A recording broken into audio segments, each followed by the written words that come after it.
Grove residents block road after police fatally shoot another suspect. Digicel charged with unauthorized use of spectrum. No update on Regent Street shooting. And lazy e-government employees cost state hundreds of millions of dollars.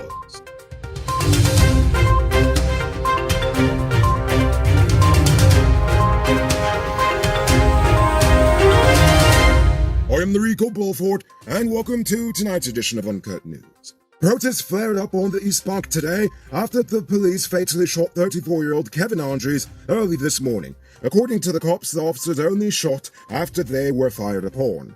Reports state that the police on patrol in Diamond got a report that the car Andrews was in was carrying stolen items. They chased the car down an access road in Grove when two men exited the vehicle, with one of them opening fire on the police, allegedly.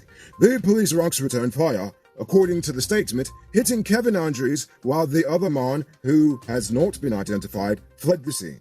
Andrews was taken to the Diamond Hospital where he was pronounced dead on arrival. The police did not find any gun at the scene, but said a single .32 caliber spent shell was discovered. This is the third police shooting for this year that is currently under police investigation. On the topic of police killing people, former head of the Presidential Guard and former Assistant Commissioner of Police Brian Joseph was arrested after he was involved in a fatal accident that killed 49-year-old motorcyclist Iskar Esau. Joseph had just crossed the Demerara Harbor Bridge and was preparing to turn into traffic when he collided with Esau. Joseph was questioned and later released hours later on $100,000 station bail. The government is tired of Digicel, and they are finally taking them to court. The state has just filed criminal and civil charges against the company for illegally squatting on a spectrum band they weren't assigned to for close to a year. This is even after the government asked them to cease and desist on multiple occasions. Supposedly, the government only learned of the spectrum squatting after GT&T discovered this. GT&T only decided to snitch on Digicel after they learned that the 700 megahertz band the government allowed them to use was already occupied by Digicel. According to them, they don't see what's the problem. For some reason, Digicel claims to have the right to use the spectrum without paying the state for the privilege. Moments after two bandits carjacked the chairman of the Industrie Plaisance NDC, they crashed the vehicle into a bridge construction site. The incident occurred Sunday night in Plaisance. As the suspects were escaping, the victim managed to flag down a passing police patrol vehicle, who immediately pursued the carjackers. During the chase, the vehicle ended up in a trench. One of the suspects, 32-year-old John Blair, was apprehended while the other escaped. Are you one of the chosen few that benefits from duty-free? Good for you! Check out these amazing vehicles that just arrived at Best Buy Auto Sales. This 2016 Toyota Harrier Grand Sport Edition, this 2014 Range Rover Evoque, and this 2016 Lexus RX 200T are all on sale.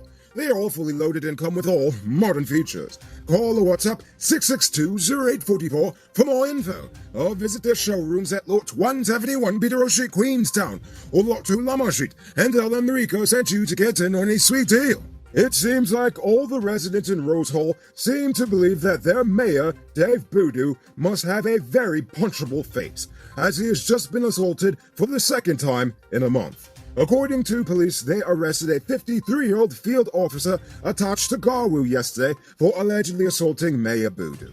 The mayor had just concluded a public stakeholder meeting when he and the Garwu officer got involved in a heated argument over the cleaning of the Williamsburg Street quarantine police. The suspect then got so mad that he called Boodoo a waste man and then cuffed him in the neck. Wow, it just seems like anything goes over there in Belize. The AFC is apparently doing some soul searching, years too late. The party just announced that it has appointed a select team to recommend where they should go given the evolving political atmosphere. Sounds like they're about to jump ship. It was also decided that the 2021 National Conference would be postponed until after March 2022 due to the Rona. Everyone's blaming the Rona. Additionally, the AFC said that it is attempting to resolve outstanding issues regarding the Cummings-Berg Accord, which basically means they are tired of being bullied by the party of Burnham and want to get their credibility back. Oh, if they had only found this voice 5 years ago. Oh, how different history might have been. 2 months have passed since Brazilian businessman Euclid da Silva was gunned down on Regent Street in Georgetown. and the police are yet to apprehend his killer or killers. While the murder remains unsolved, the authorities have also been tight-lipped about the investigation. It is unclear whether the police have any leads in the murder or even details on the suspect at all. Don't miss the grand 50% off sale and get a free 1-month digital Prime bundle plan. Available at City Mall, Starbucks Square, Regent and Light Street, Masita, Guyana and Marcy Providence. Shop early, limited stocks available. It's now time for today's Rona Report. Today, the nation recorded 52 new cases. There are now 842 persons dead, 29 persons in the ICU, 3,728 in home isolation. And the total number of confirmed cases around the nation now stands at 33,748.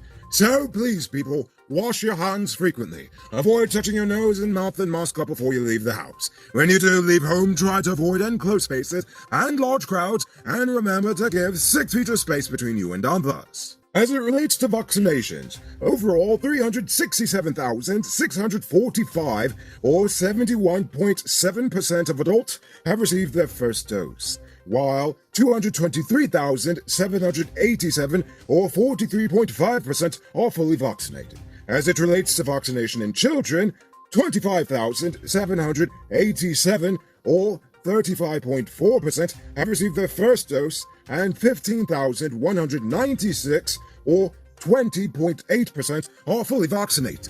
The trial for the Big Rig of 2020 has been adjourned to the 17th of December. During a hearing today, the prosecutor turned over the statement of poll and statement of recount, along with other important documents, to the court so that attorneys on both sides could review the evidence. The prosecutor expressed fears of possible tampering, seeing as the defendants are already accused of doing that in the first place. However, the chief magistrate assured that the clerk of the courts will be in charge of the documents. And now for our stupid news of the day. You know what I think is stupid? Just how lazy and dysfunctional our nation's state institutions and its employees can be. In 2015, the e-government unit procured 9,609 laptops at a cost of $1.6 billion Guyana dollars with the intent that it will be distributed to teachers across the country. Those laptops arrived in the country in February 2016, but it was later discovered that some 2,959 of those laptops were damaged. But instead of demanding compensation from the laptop supplier, the National Data Management Authority did absolutely nothing, allowing approximately $496 million Guyana dollars of taxpayer money to go to waste. However, this is only coming to light almost 6 years later during the Public Accounts Committee review of the operations. And to make matters worse, the NDMA claims that most of the damage can be attributed to the fact that the laptops were of inferior quality in the first place. However, this wasn't the only unaccounted for loss from the NDMA. Prior to that, in 2011, 103 laptops valued at $12 million were stolen. 10 years later, no one could provide any update on the police investigation thus far. Those stolen laptops were from the One Laptop Per Family initiative, a program that APNU decided to reform into the One Laptop Per Teacher program. That too failed. While the laptop distribution plan was poorly executed by both parties, this is a rare moment when I'm not even blaming them. It is not a minister's role to manage the day-to-day affairs of the ministries. That is what the permanent secretary and staff are supposed to do. The dates of the theft, the damaged laptops, and the lack of pursuing compensation shows a pattern of behavior that completely lacks respect for our nation's resources. Unfortunately, this is one where I can't offer any easy solutions, like corruption. Being wasteful with government money is a culture that will not change by a simple stroke of a pen. Nevertheless, we need to pressure the government to allow public analysis of these records, to at least try to hold them accountable for when they do decide to waste our money. At least we know. Anything less than that is pretty stupid. Boom! My name is Mudwater from Guyana Uncut. I have a big truck. Note, I didn't say I have the big truck. I have a big truck. When I need affordable parts for my truck, I only go to one place. Powered Automotive Truck Spares and Engine Parts. They stock parts for DAF, Freightliner, International, and Mack trucks. Also, all genuine Cummins engine spares. They're also the authorized dealer in Guyana for Hammer parts. And as a wise man once said, don't DPS. Get your engine parts from Patsep. Call 697-0171 for inquiries and tell them Mudwater send you. Boom out! Moving on to Uncut News Views Poll Question of the Day. Every day we pose a question about current events in the nation, the region, the diaspora, and how you feel it relates to us. So you give your responses in the comments and we'll read the best ones in the following episode. Friday's question was, do you think the sting operation at the Ministry of Amerindian Affairs was an honest attempt to clamp down on corruption, or are they just pruning one errant branch of a corrupted tree? Carl Samwar said, why not do sting ops on high office political figures and stop exercising the law only on poor people? I agree. Sandra Williams says, do something great for once. Oh, come on, government ministries. It's the same old story all the time. Let's see a change. NG the Atheist says, the police did a great job. They received allegations of corruption by a political appointee. They acted on those allegations and caught the individual red-handed. The only thing to consider is that the Attorney General is also a political appointee. So we, the Guyanese people, can only sit back and watch how this plays out. My thoughts exactly, NG. My thoughts exactly. And finally, Mick Chan said, the PPP, like the Chinese, they can live in the washroom while renovating it at the same time. That too I also agree with. Fully. So for tonight's question, do you believe that the state should outlaw the death penalty? Why or why not? Think about that question and tell us in the comments below. If your response is good enough, we just might feature it in our next episode. Anyway, that's all the time we have for tonight, and check us out tomorrow for another episode. Until then, I'm Rico Bulford saying, good night, folks. Hey, Uncut News viewers, thanks for watching. You can subscribe by clicking on this button over here, or click over there for more news. You can also drop a comment to let me know if you've made it to the end of the video. Goodbye for now.